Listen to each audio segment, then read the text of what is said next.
All right. We are live in the house of a thousand discourses. This is the Passion Project podcast that provides propaganda. I want to give a gigantic ups, peace, and shout out to the patrons, the people who keep this podcast going. And that is Linda Montez. Thank you so much for your monthly donations. And Stephanie Flores. Thank you so much for your monthly donations as well. They are producers of this show. They keep the lights on of the house of a thousand discourses. We also got a bit we got to give a big gigantic shout out to our sponsors for the show. That is My Merch Guy. You need merch? Hit up My Merch Guy. They're the best fucking company that you can go through to get some merch. They always got deals on single color t-shirts, packages with koozies and everything. They're amazing. MyMerchGuy.com. At checkout, use the checkout code HO1D for 10% off. Also, one of my favorite horror books is Rabbit in Red, and the author is a sponsor of this show. Right now, there's a Halloween special on the author's site, and get the first 2 books in the series for only 25 bucks. That's $5 less than retail. Plus, you'll get signed and personalized by the author. And did I mention that you'll also get free shipping? And use code HOUSE1000 and get an extra 10% off on top of that sweet ass deal. So go to frightfest4d.com and click on the author's Etsy shop link to access that sale. And he's also willing to do a special contest for us all, the House of a Thousand Discourses listeners. Anyone who buys between now and October 31st gets entered to win a free copy of Bury the Rabbit. And that's pretty fucking amazing. Thank you all so much. My merch guy, Stephanie Flores, Linda Montez, and author Joseph Chianakas. If you want to support this channel further, you can go to patreon.com/HO1D and you can support this podcast for as little as $2 a month to get all kinds of awesome extra content, discounts on merch, and all kinds of other radical shit. Now, I saw this article today and it just threw me for a loop, man. So I was like, fuck it. I'm going to go live and I'm going to talk to people about it. So let's fucking chat about it. The headline reads, police say a Virginia mom, her 3 kids are missing. Her husband says he's not concerned. Now, let's read the article, though, to find out, because that could be misleading. Most of your headlines are 100% misleading. So, police are searching for a Virginia woman and her 3 children, considered missing for about 2 weeks, though her husband has told a local TV station that his family is fine. So just off the bat, it's like, man, that's some hella red flags. That is craziness. But let's read further to find out before we start judging, right? So Lauren Elizabeth Cook, age 30, was last seen with her 3 children at the family's Ferrum home in Southwest Virginia at the end of August, and she last spoke with her mother around September 5th, according to the Franklin County Sheriff's Office. Her children are 2 years old, 5 years old, and 7 years old. Now, the only thing that they really know right now so far is the unsuccessful communication. So when Cook's mother last spoke with her daughter on the phone, she said that her and the children were in New York visiting family. So she said that Cook's bank account has had no recent activity and that her cell phone last pinged on September 7th in Lexington, Virginia, about 90 miles northeast of the home she shares with her husband and children in the rural area in the Blue Ridge Mountains with about 2,100 residents. That's like 2,100 to the home she shares with her husband and children in the rural area in the Blue Ridge Mountains with about 2,100 residents. That's like 2,100 residents in a town is a very tiny town. That's basically a campground on 4th of July. That's probably even less than that. Guarantee that you've been to concerts with more people than 2,100. So very, very tiny town. Now, this says communication efforts with Lauren have been unsuccessful. The sheriff's office posted on its Facebook page on September 13th. They released photos of the family and asked the public for help to find them. As of Tuesday, all 3 children were listed on the National Center for Missing and Exploited Children's website. They may be traveling in a 2013 blue Chrysler van with a Virginia license plate, and that this is what the nonprofit organization said. The nonprofit organization is the National Center for Missing and Exploited Children. So, okay. So now this is what the father is saying. The father says that he has no reason to be concerned. Again, we're not going to speculate. I'm just going to read it and then I'll start doing speculation after the fact. So this dude's name is Jordan Cook, Lauren Cook's husband and the father of their children. He could not be reached by USA Today on Tuesday, but he did tell WSET TV that he has heard from his wife since she's been considered missing. Contrary to what has been reported, my wife and children are not missing, the husband said in a statement to the outlet. I have no reason to be concerned about their safety or well being. I have heard from my wife, and I'm sure she and my children are doing well. We ask that our family's privacy be respected at this time. So everyone else thinks she's missing, but the husband doesn't think she is. Now, most of the time, when women go missing, it's usually the husband. We all know this to be true. I'm not gonna I've been a victim of people blaming me for shit that I didn't fucking do, so I'm not gonna go out there and say that this motherfucker is guilty of anything. I don't have a fucking clue. I'm only reading to you. I'm learning as you guys are. I didn't even read this article before I hopped live. I was like, "Fuck it, I'm gonna go live and I'm gonna read it live." So I'm learning as well. Now, despite Jordan Cook's comments, Huston said that the search for the mother and the children continues. If the husband has had contact with Lauren since then, we aren't aware of it, Huston said. Lauren Cook and the three children are still entered as missing. Law enforcement has to lay eyes on her and the children in order for them to be removed as missing from the system. Anyone with information about the missing family is asked to contact Franklin County Sheriff's Office or their local law enforcement agency. Now, adults are allowed to go missing. If you're 18 and up, you can go missing. It doesn't fucking matter. Your mom, your husband, your kids, if they report you missing and you're an adult, they're not going to fucking look for you. They don't give a shit because anybody is allowed to get in their car and drive to Las Vegas for the weekend. They can do those things. And that's what sucks when adults go missing because they just don't fucking care. And that's why so many serial killers prey on the black community and also prostitutes. They're considered the less dead. They're the ones that where the police are just like, ah, fuck it, like whatever. They don't look as hard. So another thing that happened locally, believe it or not, yeah, Rockford, Illinois. I know I talk a lot of shit about Florida. The fucking city that I'm from is just as bad, if not worse. So this happened on Tuesday, September 19th. East High School placed on lockdown after teen stabs another. So this didn't happen in the school. That happened very nearby on Charles Street, I believe. So the article goes as Rockford police were called to Charles Street on Friday, where a 16-year-old had been stabbed multiple times. According to authorities, after officers were called to U Store Storage at 3000 Charles Street around 12:25 p.m. That's way too early to get stabbed, man. Don't fucking stab me around lunchtime. Come the fuck on. At least let a motherfucker get a sandwich in my belly first. So the police learned that a 15-year-old and a 16-year-old got into a verbal argument that ended with the 15-year-old stabbing the older teen. Police said the extent of the injuries was not life-threatening. That's fucking good news. And the teen was taken to a local hospital. Details of the weapon used in the stabbing were not made available. East High School was temporarily placed on lockdown as a precaution due to police activity in the area. That makes sense, obviously.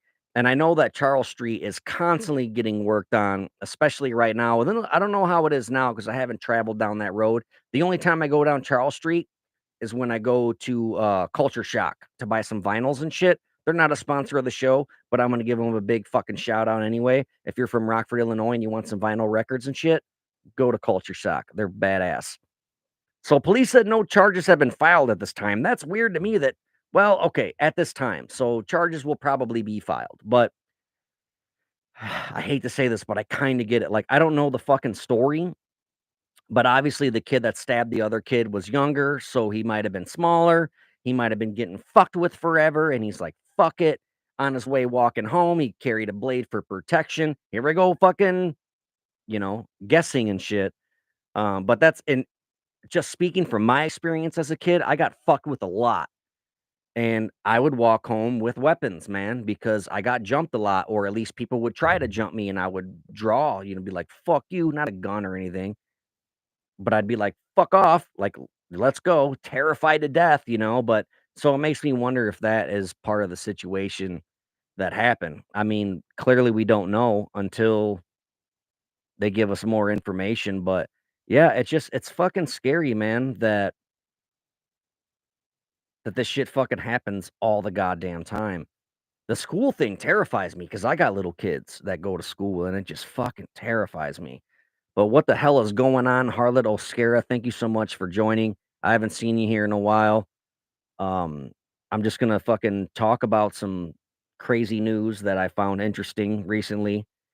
Now, this right here, this headline is Missing Kayaker Arrested After Allegedly Faking His Death to Avoid Child Rape Charges. Wow. I know that headlines can be misleading, but let's get into this, man. Like I said, I'm learning along with you guys. I find not funny articles, I find wild headlines and I decide to read them with you. So I'm learning as much as you are. I always had a few knives on me for protection in high school. Yeah, I always had a little tiny pocket knife, or like one of my favorite things was those little baseball bats that when you get from a baseball game, like the fucking novelty baseball bats. A lot of times you could drill a hole in them, you could melt lead, pour it in there, let it solid, and then you fucking got a cracker. I've never really had to use that, in all honesty, because usually when you pull it out, they just kind of fucking, oh shit. But yeah, I've definitely had to walk around the streets that I grew up on with protection because I got fucked with a lot. So anyway, let's get into this crazy fucking story. I can't wait to learn this just as much as you guys. If you've heard about this, let me know. But a man who allegedly attempted to fake his own death to evade child rape charges was arrested on Sunday after trying to flee a Georgia state trooper, according to the news release from the St. Charles Parish Sheriff's Office. So, after being reported missing in Louisiana since early August, Melvin Phillip, MD, age 41, was arrested when a Georgia State Patrol officer attempted to stop a man riding a motorcycle without a license plate. The man fled and ultimately crashed, then attempted to flee on foot before he was arrested. The driver gave a false name, and once fingerprinted, it was learned that he was Melvin MD. So MD is being held at the Doherty County Jail in Albany in South Georgia. Online jail records showed as of Monday. So the Georgia State Patrol didn't provide any additional information regarding MD's arrest on Tuesday, as they said they were working on the incident report. CNN's working to confirm whether MD has retained a lawyer. I don't give a fuck if he has a lawyer. If he's a child molester, I wish he would have drowned in the fucking lake that he was trying to fucking kayak in.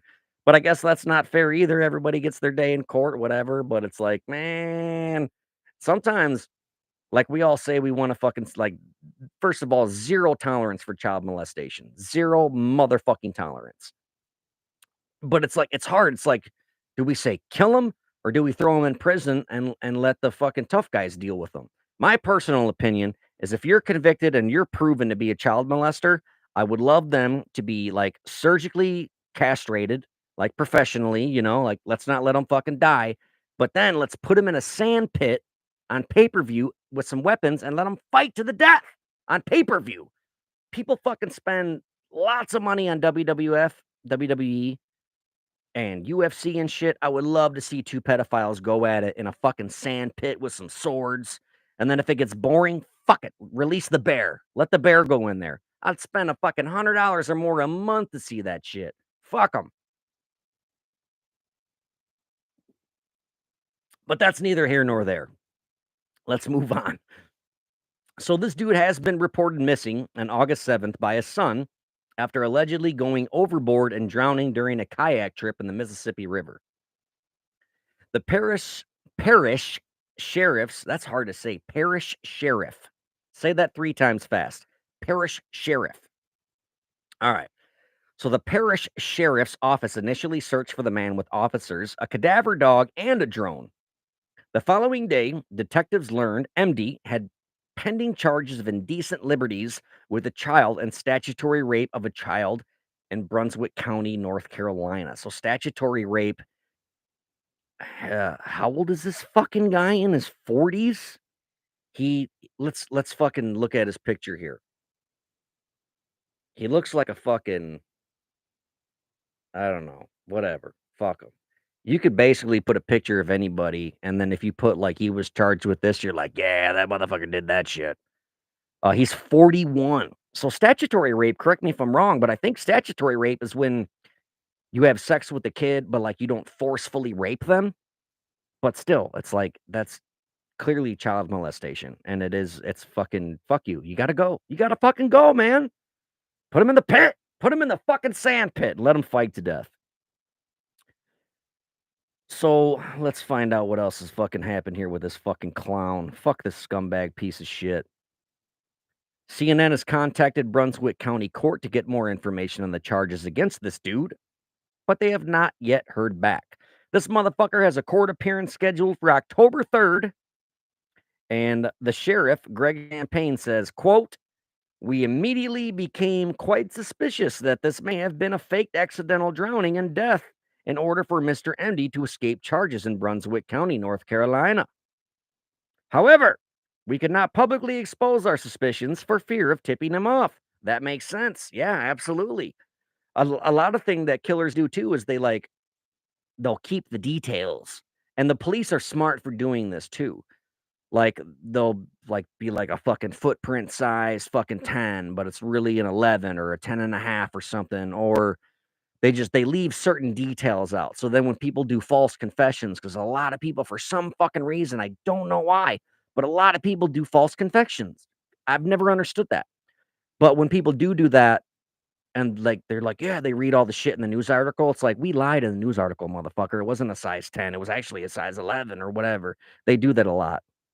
So, yeah, if they're saying, like, "We think he faked his death," they're gonna tip it off, and he's gonna be like, "Fuck!" And he's gonna take off and run and hide. Hopefully, he's in the area so they can catch this piece of shit. But since MD disappeared, Louisiana authorities had been working with other law enforcement agencies to locate him, according to the release. That's one thing I love seeing about the police departments nowadays, that they work together. Back in the day, it was a pissing contest, it was a long dick contest. That's why it took so long for Charles Manson and his crew to get busted, because the Sharon Tate murders happened in this county, and then the La Bianca murders happened in this county. Both of them had blood written on the wall, like writings on the wall in blood, and both of them had, like, the same word written on the wall, and the cops are like, "Ah, they're not related," because they didn't wanna fucking work together and swap information because they wanted to be the guy to crack the case. So and, like, people have learned since that, because it's like they fucking it took so long, and they did it multiple times in the '60s and the '70s and the '80s. That's why serial killers, they went for so long. Some of them have gone fucking decades, man. And then they started doing the profiles, the criminal profiles, and that's where it fucking really stuck, and they really started busting serial killers. That's why you don't hear about them anymore, because they have these profiles figured out, and they get busted after their first, second, third murder. It's not like their fucking serial killers are running rampant these days anymore. But after consulting with authorities in North Carolina, detectives learned that MD was wearing an ankle monitor as a condition of bail. So this guy's just out molesting kids, riding kayaks. I think you got to put a plastic bag around your foot before you get in the shower with a fucking ankle monitor. This guy's a maniac. But I could be wrong about all this shit. I don't fucking goddamn know. But on the day of the reported drowning, detectives learned that MD purchased two prepaid phones from a Walmart, according to the release, and authorities from North Carolina and the United States Marshal Service worked with detectives to track the phone. There are no plans to extradite MD from Georgia to Louisiana. He will be sent directly to North Carolina, St. Charles Parish Sheriff's Office Public. God damn. All right.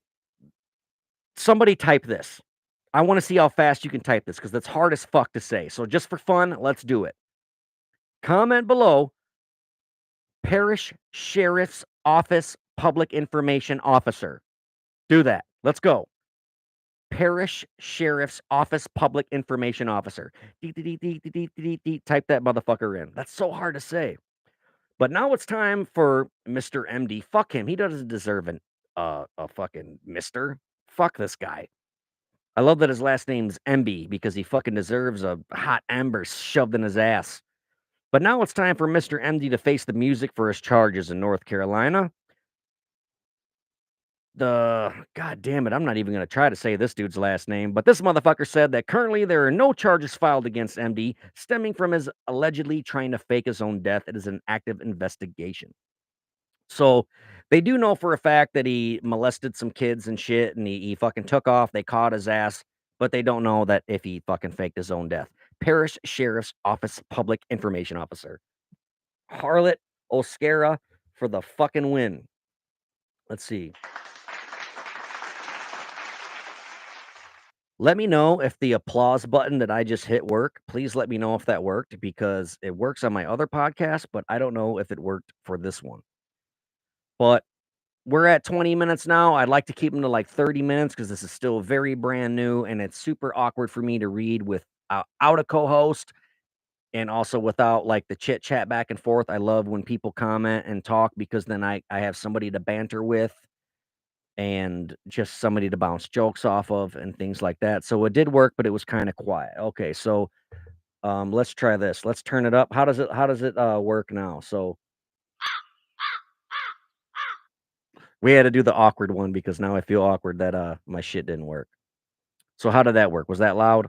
Let's do the clapping one again. Let's see. All right. Was that louder this time? But if you guys want to, I can read one more article, I suppose, and then we can fucking get out of here. So I've been doing true crime tonight. I've been doing true crime the last few episodes. Let's get into some fun shit. All right. So ancient DNA discovered a girl whose parents were two different species. This sounds fun. Let's fucking read about this, huh? At a laboratory in Germany, a researcher sits stunned. Surely it can't be true. It looks like something scientists thought they would never find. But there's no mistake here. This girl was born from two entirely different species. Once the startled experts uncovered the true significance of the unsettling discovery, they realized there was no going back. The mysterious girl in our own forgotten past would never be the same.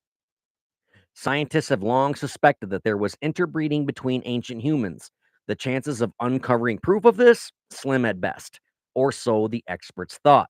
Then researchers in a cave in Siberia stumbled upon a tiny fragment of bone. Initially, the team didn't even realize that this came from a human, a term that just means all the species regarded as human. So the word was hominin, but I didn't want to say that.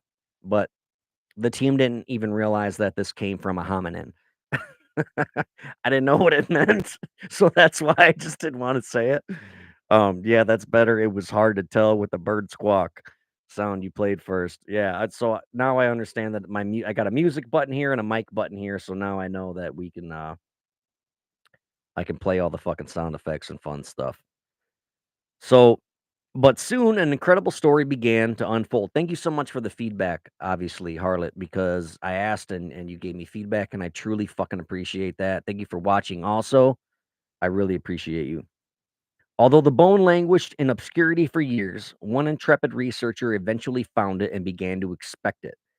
The Max Planck Institute for Evolutionary Anthropology's Vivian Sloan. Stop with the fucking weird names! Also decided to try to extract DNA from the artifact, and what she found has turned decades of research on its head. Now we have exciting new truths about how ancient humans made their way into the world. Why was the bone so important, though?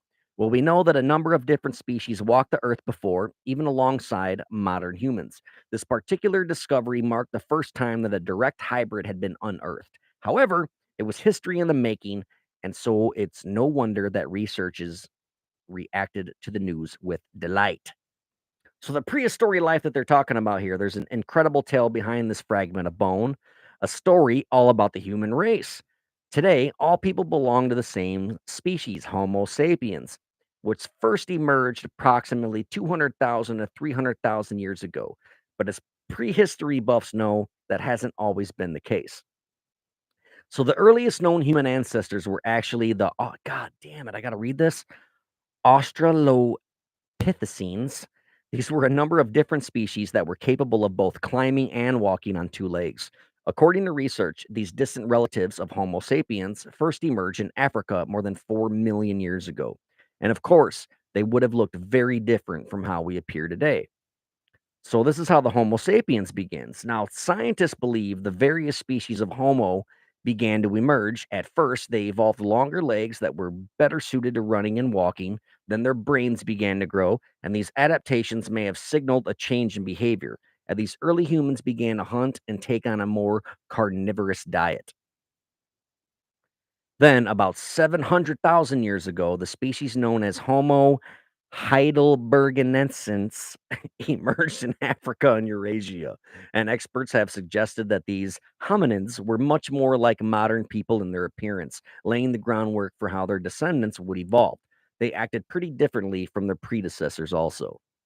So apparently, Homo heidelbergensis was likely more intelligent than those who had come before. Members used advanced tools and honed their hunting techniques, for example. Some even believe that individuals may have teamed up to bring down larger animals, which indicates a degree of social cohesion. But despite Homo heidelbergensis many strengths, the species still died out. I heard that now they're starting to realize that like chimpanzees in the wild are creating tools, which is fucking insane. They're like making hammers. I know I've seen videos before where they would like take a stick and let like ants crawl up it and that's how they eat them. Like they're basically silverware. They're like inventing silverware. I don't know how to say this shit. Homo heidengerbenensnama Gesundheit. Bless you. I don't it's fucking crazy. It's let me try this again. Heidelbergensis. That's it. Heidelbergensis. I fucking nailed it. So anyway, you should know though that Homo heidelbergensis didn't disappear from the earth without leaving a trace. Far from it, in fact. An estimated 390,000 years ago in the middle Pleistocene era, a number of different species began to split off from this common ancestor, and from these branches, modern humans would ultimately emerge. This is in fucking. I gotta stop reading articles like this. No, I'm just kidding, because this shit really, really, really entertains me, man. I love this kind of shit. Of course, the story of mankind is one of rich and varied evolutionary history, with many species of hominin thought to have coexisted alongside one another. Not if you read the Bible. The Bible won't fucking tell you that. Um, Let me get back to where I was. So, the hominin thought to have coexisted alongside one another over the millennia, and they didn't just tolerate one another's presence. For years, researchers have known that a degree of interbreeding took place between these different groups of early humans. That totally fucking makes sense. Until the German discovery, however, no one could prove this for sure. So it was just a theory. Like they knew they found all these fucking bones from different creatures, and they're like, damn, they're so fucking similar. This one's a Homo sapien, this one's a Hnemineo, this one's a Haktui, this one's a Gesundheit. And then they started fucking. And like that totally makes sense. Of course they would. But there was never no proof of it. They were just thinking this. But now apparently they have fucking proof. Some fucking Germans found the shit. You know what else Germans did? Took us to the moon. Our space shuttles might as well had swastikas on it because fucking Werner von Braun was a goddamn Nazi, but he was so smart. When we kicked the Germans' asses, we were like, all right, we won't kill you as long as you start building shit for us. And then they put that motherfucker on the Disney Channel. This is 100% true. This is not conspiracy theories. Google that shit. And if you want, we can do a whole fucking episode on it. But although it's often said that, hey, Just Amber, thank you so much for watching. I truly appreciate you being here. Thank you so much. Although it's often said that members of different species cannot successfully interbreed, this is far from an established fact. As Forbes' Michael Marsher pointed out in a 2018 article, while a mule born from a donkey and a horse is always infertile, the outcome of other interspecies pairings could vary from animal to animal. That's another thing weird with cats is like if you ever heard of a, I'm sure you're aware of a calico cat, but like male calico cats are like 1 in 3,000. And when they're born, they can't breed. So it's just fucking crazy to me. Like they're fertile or infertile or whatever. They can't make more of them. So they're extremely rare, and people pay from like $2,000 to $5,000 for a fucking male calico cat. It doesn't make any sense to me. I get the rarity of it. Like, I own some very, very rare shit in my horror movie collection, and I guess they don't breed either. So fuck it. Ah, I guess I get it. I never thought about it like that. All right, fine. We're here. Fuck it. So apparently, it's all to do with DNA. You see, a mule is the product of a horse, which has 64 chromosomes, mating with a donkey, which has 62. So the offspring of the two animals end up with 63 chromosomes, an odd number. And naturally, this has consequences, as the mechanics of the sexual reproduction require an egg and a sperm to each contain 50% of an animal's chromosomes. This non even number means the creature has a defective genetic code, one that prevents it from reproducing further. That's so fucking interesting, man. But some primate species, such as gorillas and orangutans, share identical numbers of chromosomes. Some researchers have theorized then that it could be easier for them to produce healthy offspring. There's even evidence that bonobos, I've never even fucking heard of that, and chimpanzees have interbred at various points throughout their history. So, interestingly enough, this theory could also explain why some big cats are able to successfully interbreed, like lions and ligers. Ti- Lions and tigers create a liger, and they're fucking gigantic. I'm sure you've all seen the Tiger King documentary, which is wild. They made a movie too that was pretty cool too. It was entertaining, I guess. It was fun. So this theory could also explain why some big cats are able to successfully interbreed. The much touted liger, oh fuck, I just talked about it, never actually occurs in nature, as lions and tigers' natural habitats are typically too far apart for mating to occur. So some dickhead took a tiger and a lion, threw them in a cage, and I hope they thought they were gonna get to fucking. I hope they didn't do it to fight them, but I bet some guy was like, I'm gonna put these here cats in a cage and see if they start fucking. And lo and behold, they fucking did.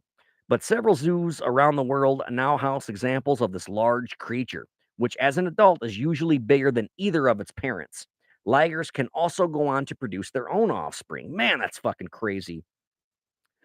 But crucially, early humans are also thought to have shared the same number of chromosomes. That meant the different species were able to interbreed.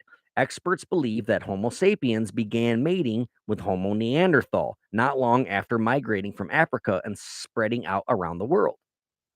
That's why most modern humans from Asia and Europe have about 2% Neanderthal DNA. Damn, that's fucking nuts.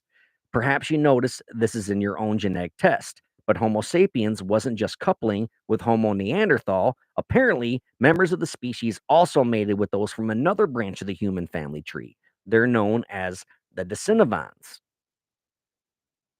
The Decentivans are a fairly recent discovery in the field of evolutionary studies. In fact, definite evidence of their existence has only come to light in the 21st century. In 2010, a team of scientists from the Max Planck Institute that we talked about earlier announced the results of their latest research. After having analyzed a tooth and a finger bone found in the mountains in Siberia, they had found evidence of a new species of early humans. So, this is the fucking fragment that we were talking about earlier, right?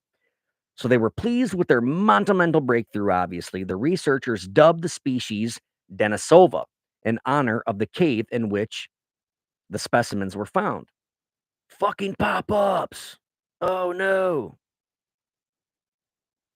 All right. So then All right, so I'm sorry about that.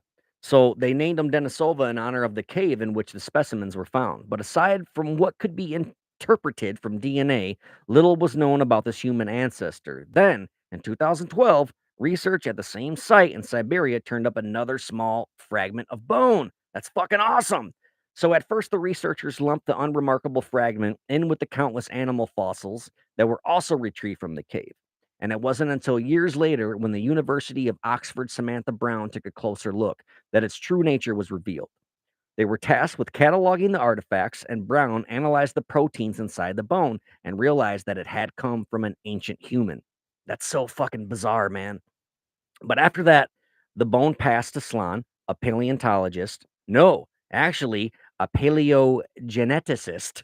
And in order to learn more about this mystery hominin, she too began to investigate the DNA contained within this fragment. But in the end, she found more than anyone was expecting. At first, it seems the bone did not appear to be anything particularly remarkable. Just 1 inch in length, it is believed to have come from a teenage girl who was probably around 13 years of age. It's thought that she died approximately 90,000 years ago when the Desanovans populated the small corner of the Altai Mountains. But when Sloan analyzed the DNA present in the bone's mitochondria, she was in for a big surprise. As anyone with a keen interest in genetic knows, this type of cellular structure contains material that a child inherits only from their mother. So I think this is when they're going to start getting into fucking proving that there were like interspecies where they were like fucking breeding and shit. This is fucking nuts. I read earlier an animal shelter found the world's first half dog, half fox. That's fucking crazy. And, like, they said earlier in this article that that shit doesn't happen in the wild, so, like, somebody must have fucking done that, I would think. But, I mean, what do I know, dude? So, let's see. So the DNA that the child inherited was only from its mother, and in this case, it was indicated that the teenager was descended from a female Neanderthal. So, Slan from National Geographic in 2018 said, this is quote, "This was already very exciting. It only got more exciting when we started looking at the nuclear DNA. Our knowledge of genetics tells us that this material is passed down through both the male and female lines, and it allowed scientists to learn more about the father of this ancient teenager. That's when we realized there was something a bit funky about this bone. In fact, the results were so shocking that she was initially convinced she had made a mistake. Had she somehow skewed the data without even realizing it, or had the sample perhaps been corrupted in the laboratory?" Right? Because you're just like, this is fucking insane. I can't be that cool to where I fucking discovered something brand new. I had to have fucked up, right? And then you go back and check it out. But eventually, though, they realized that there was no mistake. Although the teenager's mother had Neanderthal DNA, her father, according to the analysis, had been Denisovan. And that wasn't all. While analyzing the bone fragment, the paleogeneticist also discovered that the girl's genetic makeup was remarkably varied as a whole. But what does that mean in layman's terms? Please fucking explain to me because I don't know what the fuck that means. Well, it's all to do with the concept known as enough with the big words, man. It's all to do with a concept known as heterozygosity. Essentially, if your parents were closely related, let's say second cousins, for example, the amount of heterozygosity present in your genes would be relatively meager. If you were the result of interspecies breeding, on the other hand, those levels would be sky high. Does that make sense? It kind of makes sense to me a little bit. And with the bone found in Denisova Cave, it was definitely a case of the latter. Speaking of National Geographic, computational biologist Richard Green explained of the ancient DNA, it's heterozygous out the wazoo. He fucking said out the wazoo as a quote. This guy's the shit. So that's really what nails it, he says. So quote verbatim, it's heterozygous out the wazoo. That's really what nails it, is what this fucking dude says. God damn, he's a fucking well, he's a smarter man than I am. So if he uses the word wazoo, I can't fuck with it. I can't argue with this man. So, but they did discover that one of the holy grails of human evolution, a first generation child born of interbreeding between species. That's fucking insane, man. This is fucking, you're learning about this. I'm learning about it. We're learning about this together. This is fucked up. Why isn't this national news? This is insane to me. That's fucking nuts. I don't know the words, but the explanation makes sense. Yeah, I totally get it. I get it too. Like, I don't fucking know, but it's like, do I? Do I really get it, or do I just want to say that? But I totally get it. The way they explained it, it kind of made sense. But they knew from previous studies that Neanderthals and Denisovans must have occasionally had children together.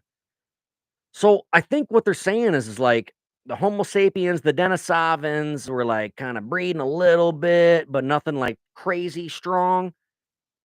So maybe they bred, and then this motherfucker bred with a Desonovan again. Like they had a Neanderthal Desonovan baby, and then this one bred with a Desonovan, therefore there'd be more Desonovan and a little bit of Neanderthal, and as that keeps going, they're like, "Oh, y'all motherfuckers are cousins." But not necessarily. They could be fucking so they're like ancient inbreeds, dude. Maybe? No? I don't fucking know. But they knew from previous studies that Neanderthals and Desonovans must have occasionally had children together. But I never thought we would be so lucky as to find an actual offspring of the two groups, right? Because these people have been saying forever just theories. Like, oh, they've been fucking like madmen, these fucking ancient people. Well, prove it. And now they finally have proof of that shit. So it's amazing to be able to find something like this. It seemed unlikely that we would be able to catch it happening in the act. Y'all didn't catch him fucking in a cave. Hold on now. Let's read more. An individual that's really the product of a first generation hybrid. I was joking. But the discovery was so fortuitous, in fact, that it has raised questions about how common such interbreeding really was. It is striking that we find this descent of a Neanderthal child among the handful of ancient individuals whose genomes have been sequenced. Neanderthals and Desonovans may not have had many opportunities to meet, but when they did, they must have mated frequently, much more so than we previously thought. So that's pretty fucking wild to me. That's extremely interesting. This article goes on and on and on and on and on, and I'm not going to fucking read the whole goddamn thing because my intention is to keep these first episode's pretty short because right now the audience is very small and we're just trying to grow it. So and I don't want to overstay my welcome, but thank you all so much for watching. Please tell your friends about it. Be like, there's this fucking goofy dude named Darren on YouTube. He's got this fucking podcast called House of a Thousand Discourses. He's funny, he's whatever. Tell your fuck friends about it. Hate watch me. I don't care. Be like, you gotta watch how stupid this fucking guy is.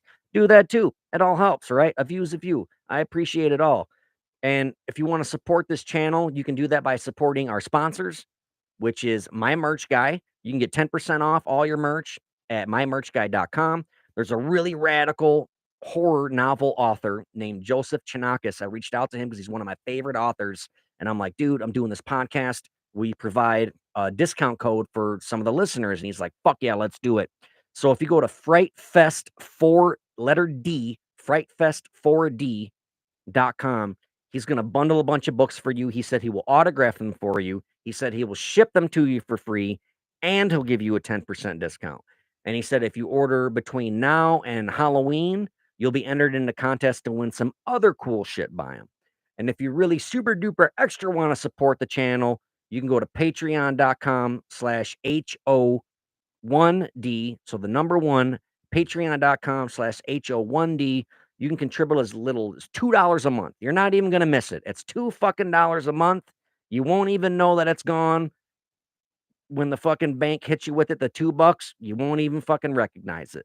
So if you could do that, I would truly appreciate it. That's gonna help pay for merch that I can give to you guys. It's also gonna help pay for guests. I plan on having guests, like celebrity guests on here from horror movies and things like that, as well as authors. Joseph Chianakas said that he would come on eventually. Right now, he just released a new book and he's doing his laundry list of to do shit is crazy long. But as soon as that dies down, he's definitely going to hop on the podcast. If you like what you're watching, seeing, whatever, House of a Thousand Discourses is not brand new. I've been doing this for a long time, but I've only did it audio. So if you have Spotify, go on Spotify and type in House of 1000 Discourses. And I got a shit ton of episodes on there, all audio, where I dissect horror movies and I go do deep dives and tell you about all kinds of crazy behind the scenes shit. I do true crime stuff. I talk about my paranormal experiences because I am a freelance paranormal investigator. I've investigated some of the most haunted places in the country. I talk about that. I interview some celebrities on there, horror movie celebrities, like Johnny Depp's not on there or nothing, but it's still pretty fucking cool. And also, me and my wife are starting the podcast. I already started the Patreon for that, as well as the YouTube channel. We just haven't recorded a video yet, but we are going to go live once a week. And that YouTube channel is called Till Death Do Us Podcast. So please go to Till Death Do Us Podcast, find us on YouTube, subscribe to that shit. That way you can watch me and my beautiful wife go live once a week. And we're going to do true crime and break them down and dissect it and discuss it with you guys live. It's all going to be stuff in the past Our first episode is gonna be about this crazy motherfucker from my hometown that beat all of his kids to death with a fucking hammer, then drove to the hotel where his wife was staying and was like, "I killed all of our kids, fuck you." It's absurd. That house still stands to this day in my hometown, and it's been for sale since, like, the '50s, and no one will fucking buy it, and I wanna buy it.